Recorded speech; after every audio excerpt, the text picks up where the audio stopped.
یا وَإِذْ قَالَ يُوسُفُ لِأَبِيهِ یا ابتی، آج بس اتنی بات ہوگی، اس سے آگے میں نے بات کرنی نہیں ہے، بس یا ابتی تک میں پھنس گیا ہوں۔ جب یوسف علیہ السلام نے اپنے والد سے کہا یا ابتی، یا ابتی، دیکھیں اگر میں نے آپ سے کوئی بات کرنی ہو نا تو مجھے پہلے انٹروڈکشن کی ضرورت نہیں ہے۔ اگر مجھے اپنے بیٹے سے کہنا ہو پانی لا دو، میں اس کو کہوں پانی لا دو، مجھے یہ اضافہ کرنے کی ضرورت نہیں ہے بیٹا پانی لا دو، اس کی یہ منادہ کی ضرورت نہیں ہے، ویسے بھی کلام ہو جاتا ہے۔ جیسے ٹیچر سب سے کہتا ہے کھڑے ہو جاؤ، یہ نہیں کہتا اسٹوڈنٹس کھڑے ہو جاؤ، وہ اسٹوڈنٹس کہنے کی ضرورت نہیں ہے۔ لیکن یہاں ہمیں پتہ ہے قرآن میں کوئی چیز ایکسٹرا ہوتی ہی نہیں، ہر چیز کا مقصد ہوتا ہے۔ بچہ اپنے والد کے پاس آ رہا ہے اور اپنے والد کے پاس آ کے یہ بھی نہیں کہتا یا ابھی، میرے ابا، ڈیڈ، یہ نہیں کہتا ہے یا ابتی۔ اتا، امام راضی اور مفسرین نے اس کی طرف اشارہ کیا ہے کہ اتا تشیر الی الحب والاکرام، یعنی اردو میں تو بہت ہی زیادہ محاورے والا ترجمہ ہوگا۔ کسی نے مجھے کہا پچھلے 2-3 دنوں میں انہوں نے کہا میں نے آپ کی اردو کا لیکچر سنا تھا، آپ اپنی امی سے بات کر رہے تھے، لگ رہا تھا کوئی پرانے زمانے کے نواب بول رہے ہیں۔ میں نے پرانی اردو ہی سیکھی ہے، میں کیا کروں، جو آتی ہے وہی بولوں گا، لیکن خیر میں چاہتا ہوں کہ آپ عام زبان میں اس بات کو سمجھ لیں۔ یا ابتی میں 2 باتیں ہیں، ایک تو آپ نے ابو کو پکارا ہے۔ آپ لوگ ابو کو کیسے پکارتے ہو، کس لفظ سے پکارتے ہو؟ ابو، بابا، پاپا، کچھ لوگ ڈیڈی کہتے ہیں، ذرا ویئرڈ ہوتا ہے لیکن کہتے ہیں۔ امریکہ میں ڈیڈ کہتے ہیں، بھائی ڈیڈ، آئی کال ہم پاپا۔ جو تا ہے نا اس کا میں ترجمہ انگلش میں پتہ ہے کیسے کروں گا، ڈیڈ آئی لو یو، پاپا آئی لو یو۔ محبت کا بھی تو ترجمہ کرنا ہی پڑے گا نا، تا تو ہے وہاں پر۔ تو اردو میں آپ کرو گے ترجمہ میرے پیارے ابا جان، لیکن وہ تو لگتا ہے جیسے خط لکھا ہوا ہے کسی نے۔ آپ گھر پہ ایسی بات نہیں کرتے، گھر میں ابو کے ساتھ بیٹھ کے میرے پیارے ابا جان کہ تمہیں کیا ہو گیا ہے۔ لیکن یہ بات ہمیں ذرا رک کے سوچنی پڑے گی کہ ایک بچہ جو اپنے ابو سے بات کرنے لگا ہے، بات کرنے سے پہلے کہتا ہے ابو مجھے آپ سے بہت پیار ہے، اس کے بعد بات کرنے لگا ہے۔ اور یہ پہلا درس ہے قرآن کا رسول کے لیے صلی اللہ علیہ وسلم، اس کے بعد ہمارے لیے جو اس صورت میں نازل ہوا ہے۔ ابھی آگے جانے سے پہلے میں نے کہا تھا نا تدبر کیا ہوتا ہے، اس کے پیچھے کیا ہے، تو اس پہ بھی تھوڑا سا تدبر کر لیتے ہیں، اس کے پیچھے کیا ہے۔ آج کل ٹک ٹاک، اسنیپ چیٹ، انسٹاگرام، ان تمام پر چھوٹی چھوٹی ویڈیوز آتی ہیں، وائرل ہو جاتی ہیں۔ ایک دفعہ میں نے ایک ویڈیو دیکھی، ایک بچہ چھوٹا سا ہے، بڑی مرچ مسالے والی گالیاں دے رہا ہے، 2 سال کا بچہ۔ It's a viral video, 20-30 million لوگ اس کو واچ کر رہے ہیں، ہنس رہے ہیں، شیئر کر رہے ہیں، اس کو بڑا فنی سوچ رہے ہیں۔ مجھے تو بڑی ڈسٹربنگ لگی یہ چیز کہ ایک چھوٹا سا بچہ ایسے گالیاں دے رہا ہے۔ سوال یہ پیدا ہوتا ہے کہ اس نے وہ گالیاں سیکھی کہاں سے، دے تو وہ رہا ہے، اس کو ملی کہاں سے، اس کی زبان پر آئیں کیسے، اس نے کہاں سے لی ہیں، آپ بتاؤ؟ سارے بڑوں سے، اپنے والدین سے لی ہے، اپنے بڑے بھائی سے لی ہے، جو بڑے اس کے گھر میں ہیں، جو چیز وہ سنتا ہے اسی کو وہ ریکارڈ کرتا ہے، پھر اسی کو ری پلے کرتا ہے۔ بچے تو آئینہ ہوتے ہیں، وہ جو ان کے سامنے آئے گا اسی کی ریفلیکشن وہ بن جائیں گے۔ تو جب یوسف علیہ السلام نے اپنے ابو سے کہا ہے یا ابتی، محبت کا اظہار کیا ہے، تو ان کو کہاں سے ملا یہ؟ ایک بچے کو کہاں سے یہ شعور آئے گا کہ اس نے اپنے باپ سے بات کرنی ہے، تو بات کرنے سے پہلے یہ کہے ابا جان میں آپ سے محبت کرتا ہوں، اب ایک بات کرنی ہے۔ یہ صرف ایک آئینے کا نتیجہ ہے، یعنی ابو بار بار کہتے ہیں بیٹا آئی لو یو، ادھر آؤ ذرا میرے ساتھ بیٹھ جاؤ، بیٹا آئی لو یو، پانی پی لو، بیٹا آئی لو یو، اندر آؤ، باہر نہیں جاؤ، باہر زیادہ سردی ہو گئی ہے، بیٹا آئی لو یو، چلو نماز پڑھتے ہیں۔ ہر بار محبت کا اظہار کس سے سنتا ہے وہ بچہ؟ باپ سے سنتا ہے، اور باپ سے سن کے اس کو اب عادت پڑ گئی ہے کہ جو بھی بات کرنی ہوتی ہے تو کیا کہتے ہیں، پہلے محبت کا اظہار کرتے ہیں الفاظ سے، یا ابتی۔ میں نے یہ سیمینار اس موضوع پر میں نے دنیا کے بہت سارے مختلف جگہوں پر یہ مضمون چھیڑا، اور میں نے ایکسپیریمنٹ کے طور پہ اپنے ینگ نوجوان لڑکوں سے پوچھا، بیلجیم میں، امریکہ میں، کینیڈا میں، پھر یہ ملیشیا میں نے آڈینس سے پوچھا آپ میں سے کتنے ہو جو ساری عمر جب آپ چھوٹے تھے تو آپ سنتے آئے ہو اپنے ابو سے کہ وہ آپ سے کتنی محبت کرتے ہیں؟ بیٹا آئی لو یو، بیٹا آئی لو یو، بیٹا آئی لو یو، بیٹا بڑا پیار کرتا ہوں تم سے، بیٹا تو مجھے بہت پیارا ہے. ہاتھ اٹھا لیں. کچھ نظر آ رہا ہے؟ پیچھے ذرا دیکھنا. 1 2. قرآن یہ بات سکھا رہا ہے کہ محبت کا اظہار الفاظ کے ذریعے بہت ضروری ہے. ہماری تو بیٹیاں بھی نہیں سنتی شاید. بیٹیاں بیٹا آئی لو یو، بیٹا آئی لو یو، بیٹا I love. Oh my God, we are a loveless society. میں نے اپنی بہن سے بھی پوچھا، میرے ماں پاپا یہاں بیٹھے ہیں، کہ پاپا used to say I love you. She goes no that's weird.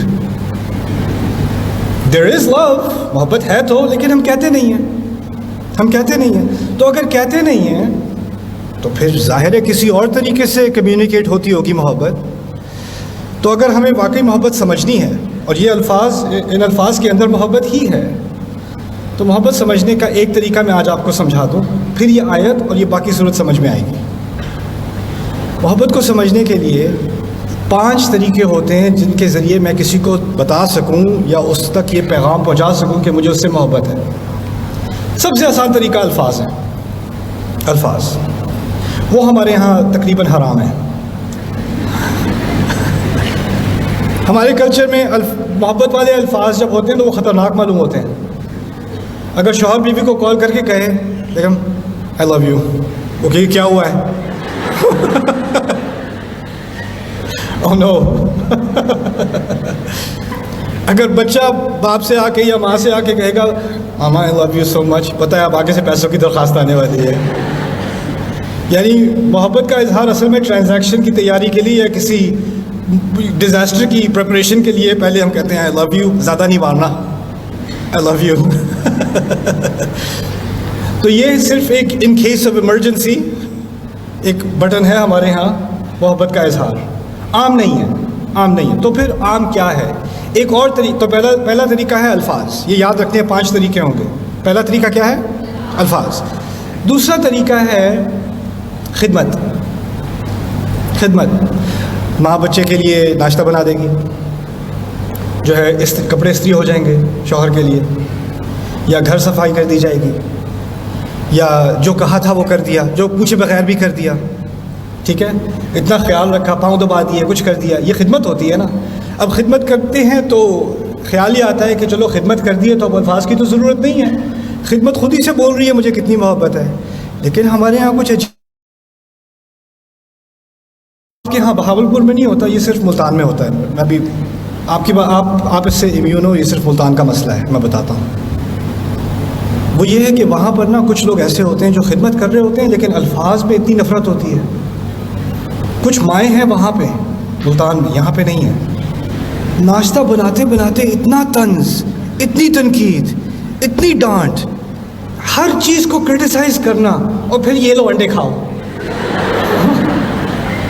کوئی جا کے ملتان والوں کو سمجھائے یہ نہ کیا کرے. یعنی خدمت میں کیا ہے؟ محبت کا اظہار ہے. اسی وقت بیک وقت الفاظ میں کیا ہے؟ یہ تو دے ہیٹ می، یہ مجھے کیوں اتنی تکلیف دیتے ہیں، یہ کیوں ہمیشہ میرے اوپر طنز کرتے ہیں، یا مجھے کرٹیسائز کرتے ہیں، یا میرا مذاق اڑاتے ہیں، یا مجھے کسی اور کے ساتھ کمپیئر کرتے ہیں، مجھے ہمیشہ نچلا کرتے ہیں، لیکن کپڑے بڑے اچھے استری کرتے ہیں. سروس بھی ہو رہی ہے، خدمت بھی ہو رہی ہے، اور الفاظ بھی اس کے متضاد جا رہے ہیں. اصل محبت میں شاید دونوں کی ضرورت ہو، الفاظ بھی پیارے ہوں اور خدمت بھی ہو ساتھ. ٹھیک ہے نا؟ تو یہ 2 ہو گئے. میں نے کتنے کہا تھا؟ کتنے ہوں گے؟ 5. اچھا، اچھی بات ہے، اب سمجھ میں آئی بات. تیسری چیز، تحفے. تحفے وہ نہیں ہوتے جو مانگے جاتے ہیں. تحفے وہ ہوتے ہیں جو کسی کے مانگے بغیر، کسی کی توقع کے بغیر آپ نے دے دیا. Water, it's very nice, thank you. Okay. تحفے، اب ہوتا کیا ہے کہ کچھ لوگ نہ کہتے ہیں نہ میں نے خدمت کرنی ہے، نہ میں نے محبت کے الفاظ استعمال کرنے ہیں. میری محبت کا سب سے بڑا ثبوت کیا ہے؟ تحفے. میں نے فیس بھر دی، میں نے گاڑی میں پیٹرول ڈال دیا، میں نے اس ریسٹورانٹ پہ میں لے کے گیا تھا، میں نے یہ کیا، میں نے وہ کیا، میں نے یہ تحفہ دیا, میں نے یہ ٹرپ کیا, میں نے نئے کپڑے عید پہ لے کے دیے, میں نے یہ کچھ کیا. جو تحفے کیے ہیں وہی تحفے کافی ہیں. اور جب کوئی جھگڑا ہوتا ہے تو آپ تو لگتا ہے مجھ سے محبت ہی نہیں کرتا. اچھا محبت نہیں کرتا تو وہ کس نے پے کیا تھا, وہ کس نے کیا تھا, وہ کس نے کیا تھا. تحفوں کی لسٹ بنی ہوتی ہے نا, تو وہ ثبوت ہوتا ہے کہ میں کتنا پیار کرتا ہوں. اب تحفے دے دیے تو جو الفاظ استعمال کرنے ہیں کرو, جتنے تکلیف دینے والے استعمال کرنے ہیں وہ کھلی اجازت ہے اب. اور خدمت کی تو اب کوئی ضرورت نہیں ہے کیونکہ تحفے ہیں, وہ باقی چیزوں کے لیے کمپنسیٹ کر دیتے ہیں. تو ہوتا کیا ہے, کبھی کبھار کوئی صرف الفاظ کو پکڑ کے نہ اس کو خدمت کا خیال ہوتا ہے نہ تحفوں کا خیال ہوتا ہے. کوئی خدمت کو پکڑ لیتا ہے, نہ اس کو تحفوں کا خیال ہے نہ الفاظ کا خیال ہے. کسی کو تحفوں کا خیال ہے, نہ اس نے خدمت کرنی ہے نہ الفاظ کرنے. ہر ایک نے ایک ایک چیز پکڑی ہوئی ہے. لیکن محبت بھی تمام چیزیں نیچرلی آتی ہیں نا تینوں. اب ایک چوتھی چیز بھی آ گئی, وہ ہے آپ نے گلے لگا لیا, آپ نے ماتھا چوم لیا, آپ نے ہاتھ پکڑ لیا. اس کو انگلش میں تو ہم کہیں گے فزیکل افیکشن, یعنی محبت کا اظہار. کم گیو می اے ہگ, میرے ساتھ آ کے بیٹھو, مجھے اپنا ہاتھ دو, میں تمہارا ہاتھ چوموں, میں تمہارا ماتھا چوموں. یہ سب چیزیں بھی انسان کے لیے ضروری ہوتی ہیں. الجزائر کا میرا ایک دوست تھا, اس کے ساتھ میں ایک جگہ جا رہا تھا تو بچہ رو رہا تھا, اس کا نا بہت زور سے رو رہا تھا. تو میں نے کہا اٹھا لو اسے. کہتا نہیں نہیں نہیں, ہم نہیں اٹھاتے. کہتا ہمارا ایک رول ہے کہ اگر بچے کو اٹھاؤ گے نا تو اگلی دفعہ وہ اور زور سے روئے گا, تو اس کو رونے دو, اس کے سسٹم میں سے یہ ساری چیز نکلنے دو, ورنہ ساری زندگی اٹھاتے رہو گے. ٹھیک ہے, تو اس کو پڑے رہنے دو. یعنی ان کے یہاں ہے کہ اس رول کے ذریعے انہوں نے بچے کو سکھا دیا ہے کہ ماں باپ نے مجھے اٹھا کر, گلے لگا کر, تسلی دے کر, محبت دے کر, مجھے یہ کمفرٹ اپنے پیرنٹس سے نہیں ملنی, یہ ملنی ہی نہیں مجھے. اور ان کا یہ فارمولا یہ ہے کہ اس طرح وہ چیخے چلائے گا کم یا روئے گا نہیں. آپ کو کیا لگتا ہے کہ جس بچے کو شروع میں محبت سے گلے نہ لگایا گیا ہو, جس کو نہ اٹھایا گیا ہو, وہ آگے جا کر اس کی شخصیت پہ اس کا اثر ہوگا کہ نہیں؟ کیا لگتا ہے آپ کو؟ ہوگا تو صحیح, ہوگا تو صحیح.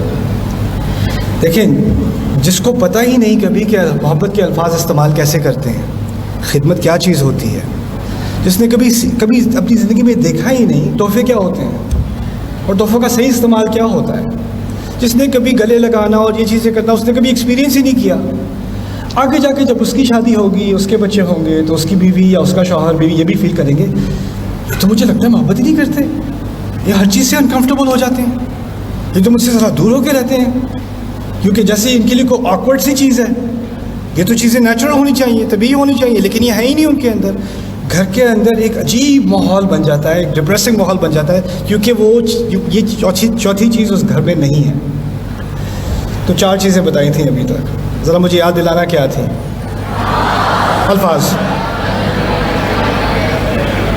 کیا اجماع نہیں ہے امت میں, کیا ہو رہا ہے یہ؟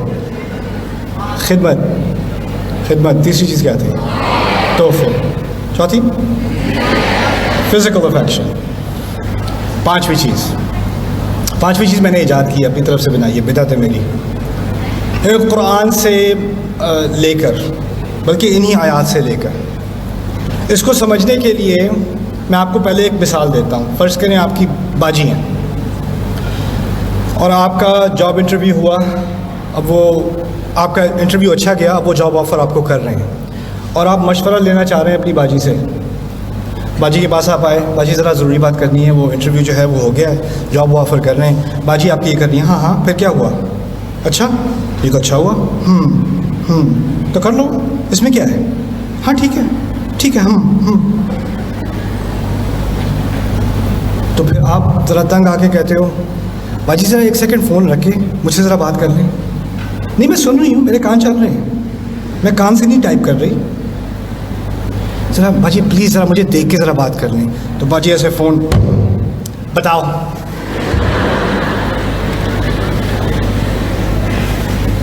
یہ ہوتا کیا ہے, کسی کے دل میں آپ کے لیے جگہ نہیں ہے اس وقت, اس کا دل کہیں اور لگا ہوا ہے, اور اگر زبردستی آپ اپنے لیے جگہ نکلوا بھی لو, وہ سن بھی لے, دل سے نہیں سن رہے. دل میں جگہ بنانا جو ہے نا, یہ بڑا مشکل کام ہوتا ہے. آپ دیکھیں کہ بہت سارے رشتوں میں میں آپ کو ایک اور خطرناک مثال دیتا ہوں. میاں بیوی جو ہیں وہ ڈرائیو کر رہے ہیں اکٹھے, تو جو شوہر ہے نا اس کے دماغ میں کوئی بات آئی ہوئی ہے جو وہ کہنا چاہ رہا ہے بیوی سے, لیکن وہ اس کو پتہ ہے اگر میں کہوں گا تو خیر نہیں ہے. تو ابھی وہ پروسیس کر رہا ہے کہ میں اس کو بتاؤں یا نہ بتاؤں, اس بات کا ذکر کروں یا نہ کروں, کہ اس نے جو بات مجھ سے کل کہی تھی اس نے مجھے ہرٹ کیا ہے یا مجھے کوئی تکلیف دی ہے. تو وہ سوچ ہی رہا ہے. مسئلہ یہ ہے کہ مرد جو ہے اللہ تعالیٰ نے ہمیں کافی معاملوں میں عقل مند بنایا ہے, سوچنے کے معاملے میں تھوڑا بے وقوف بنایا ہے. ہماری شکل پہ پتہ چل جاتا ہے کچھ سوچ رہا ہے بندہ, کچھ چھپا نہیں سکتے. اور آپ کی بیوی نے PhD کی ہوئی ہے آپ کی شکل پڑھنے پہ, تو وہ آپ ڈرائیو کر رہے ہو اور آرام سے وہ آپ سے زندگی کا سب سے خطرناک سوال وہ آپ سے پوچھتی ہے, کیا سوچ رہے ہیں؟ اگر آپ کی بیوی آپ سے پوچھ لے کیا سوچ رہے ہو, اوف ملک الموت, اس وقت اب کہیں سے پھر آپ سوچتے ہو کوئی اور جواب دے دو یار, بچت ہے, کچھ اچھا نہیں کام پہ آج کل بہت پریشر ہوا ہوا ہے اس کے بارے میں سوچ رہا تھا, ہو بچت ہو گئی, شکر ہے. لیکن پھر وہ کہتی ہے نہیں مجھے پتہ ہے کوئی اور بات ہے. او ہو آپ بتا دیں. دیکھیں اللہ نے قرآن میں کہا ہے کہ آپ میرا لباس ہیں اور میں آپ کا لباس ہوں. آپ اس رشتے کو اللہ نے تسکین کے لیے, سکون کے لیے بنایا ہے. لتسکنوا الیہا, اس کو ساری آیات بھی یاد ہیں, بیوی کو پریکٹس کر کے آئی ہے. وہ کہتی ہے کہ دیکھیں اگر آپ مجھ پہ ٹرسٹ نہیں کر سکتے, آپ مجھ سے ہر چیز شیئر نہیں کر سکتے اور میں آپ سے ہر چیز شیئر نہیں کر سکتی, تو پھر اس رشتے کا فائدہ ہی کیا؟ اس کی تو بنیاد ہی یہ ہے کہ آپ مجھے دل کی کوئی بھی بات بتا سکتے ہو, میں سننے کو تیار ہوں, میں سنوں گی, میں آپ کے لیے سیف ہوں.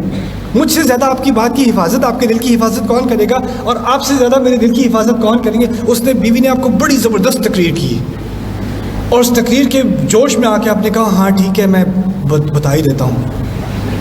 تو پھر ہمت کر کے آپ نے منہ کھول لیا اور بتا دیا کہ اصل میں بات یہ ہے کہ پچھلے ہفتے جو ہوا تھا نا اس کے بارے میں سوچ رہا تھا یہ وہ, تو آپ نے وہ بات کر دی جو بھی بات تھی. اب آپ کیونکہ ڈرائیو کر رہے ہو, آپ کی نظریں سڑک پر ہیں, آپ کو نہیں پتا وہاں شکل پہ کیا ہو رہا ہے, تو آپ ریئر ویو میں چیک کر کے دیکھنا چاہ رہے ہو کہ ابھی ٹیمپریچر بدلا کہ نہیں. تو 2-3 منٹ کی خاموشی کے بعد وہاں سے آواز آتی ہے, یہ بات تھی آپ کے دل میں, اس طرح سوچتے ہیں آپ, مجھے تو پتہ ہی نہیں تھا کہ آپ ایسا کریں. میں نے نہیں جانا, واپس گھر لے جائیں مجھے, آپ اکیلے جائیں, مجھے نہیں بات کرنی.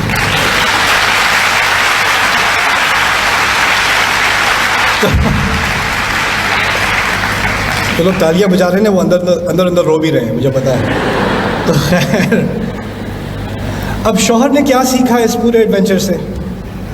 اس نے سیکھا یہ کہ جب اس نے مجھ سے وعدہ کیا تھا کہ اس کے دل میں میری بات کی جگہ ہے اور وہ اس کو سنے گی, لیکن اس کی وجہ سے وہ ڈیفینسو نہیں ہوگی, وہ اس کو یہ نہیں سمجھے گی کہ میں اس پہ حملہ کر رہا ہوں, اس کو سمجھنے کی کوشش کرے گی اور وہ میرے نقطۂ نظر سے بات کو سمجھنے کی کوشش کرے گی. اس کو رأفہ کہتے ہیں عربی میں, رأفہ, انگلش میں اس کو کہتے ہیں empathy, to understand something from someone else's point of view.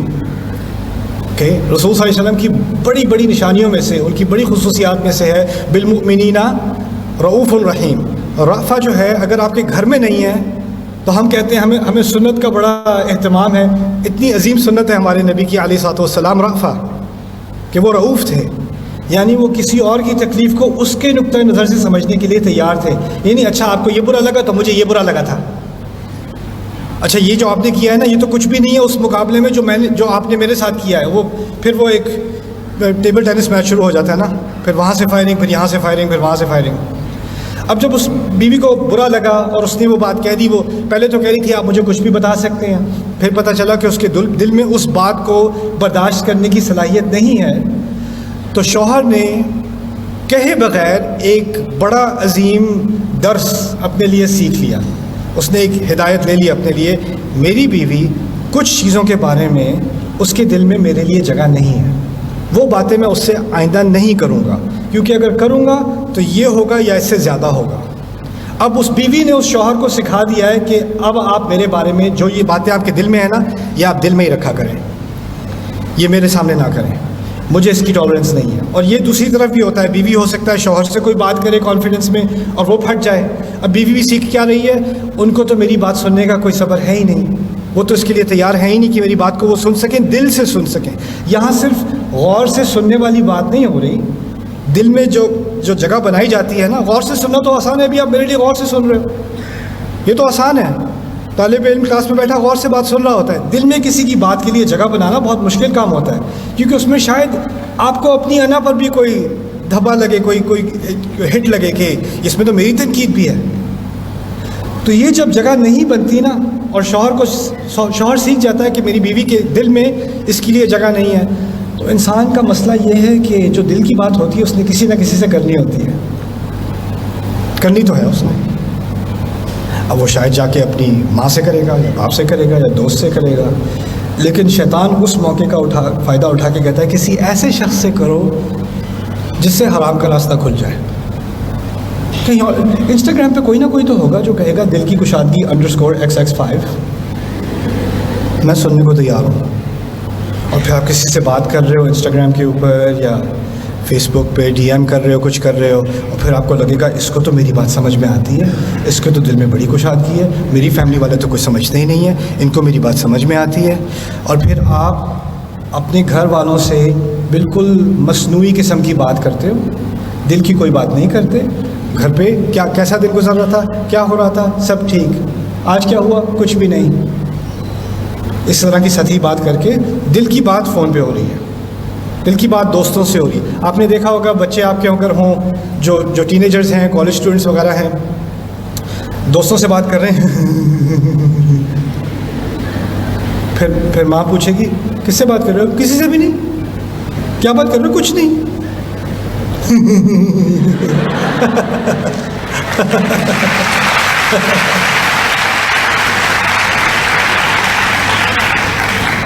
پانچویں چیز ہے دل میں اسپیس بنانا.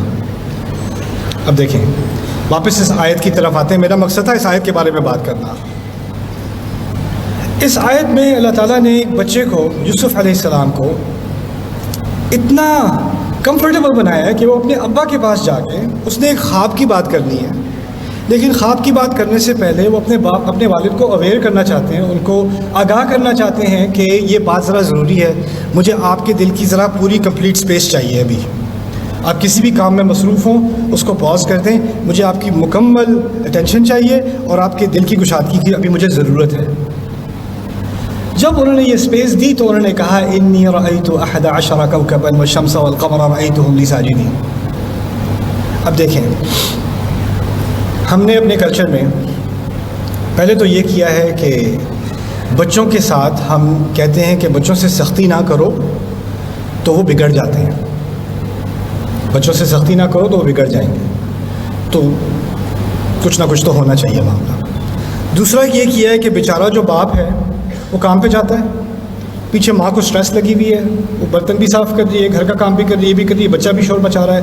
تو ماں کے پاس اس کے ہتھیاروں میں سے ایک ہتھیار یہ ہوتا ہے تیرے ابا آئیں گے نا تو اس کو بتاؤں گی. تو ابا کو غصہ آتا ہو یا نہ آتا ہو، ابا اس امید میں ہو کہ گھر آؤں گا تو بچوں کو گلے لگاؤں گا، لیکن اس کے گھر آنے سے پہلے ہی بچے کے دماغ میں کیا ہے، ابا جو آ رہے ہیں نا وہ ایکسیکیوشنر آ رہا ہے گھر پہ، پولیس والے پہنچ گئے ہیں، تو اب باپ کو بھی عجیب کہ بچے گلے لگا کے فوراً بھاگ جاتے ہیں، دور رہتے ہیں، ڈرتے رہتے ہیں باپ سے.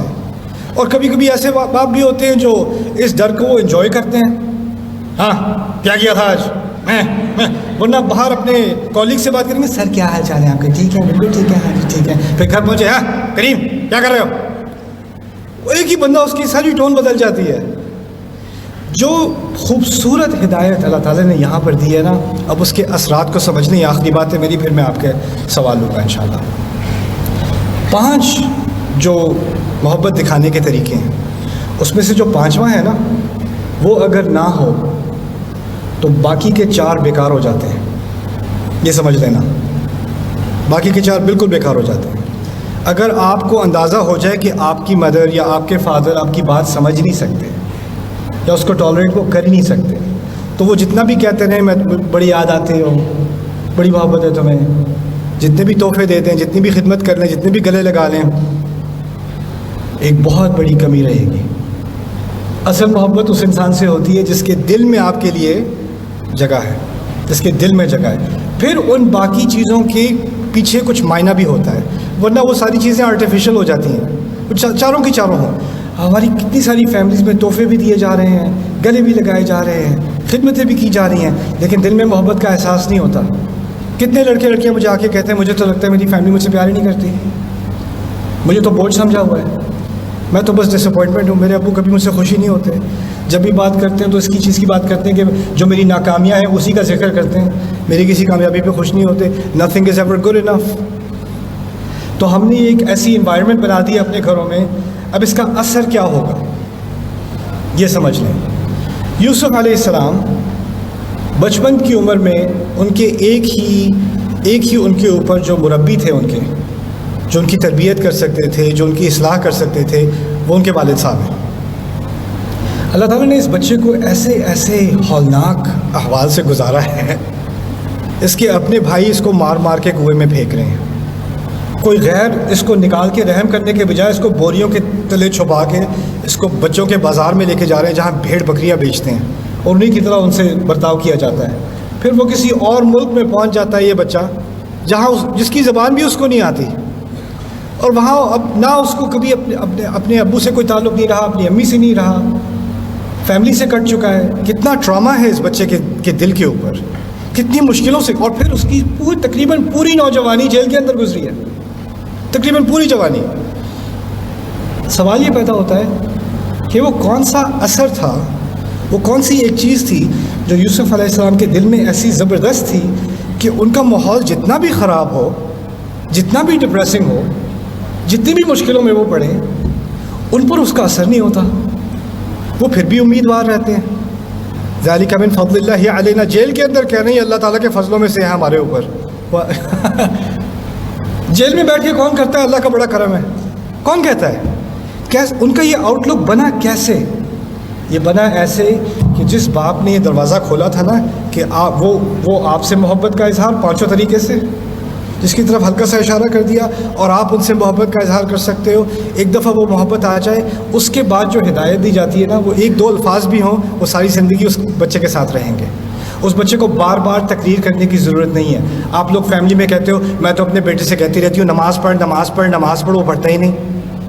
میں تو اتنا کہتی ہوں یہ کرو یہ کرو یہ کرو, وہ کرتے ہی نہیں. میں اپنے بیٹے سے کہتا ہوں, بیٹی سے کہتی ہوں, اپنے شوہر سے کہتی ہوں, سنتے ہی نہیں. سنتے اس لیے نہیں ہے کہ دروازہ نہیں کھلا ہوا ابھی دل کا, آپ نے اسپیس نہیں بنائی. آپ کو سنوانا ہے, سننا نہیں ہے. اگر سنوانا ہوتا ہے نا تو پھر پہلے سننا پڑتا ہے اور دل سے سننا پڑتا ہے. یہ چھوٹی سی ہدایت قرآن نے دی ہے, اس سے زندگی بہت خوبصورت ہو سکتی ہے. اور ہو سکتا ہے ہم بھی اس معاملے میں غافل تھے, اس معاملے میں ہم اپنی فیملی میں اپنی سوسائٹی میں غافل تھے. اور اگر یہ نہیں ہوگا تو کیونکہ ہماری ینگ جنریشن کو بہت ساری مشکلات کا سامنا کرنا ہے نا, بہت سارے پریشرز ہیں ان کے اوپر.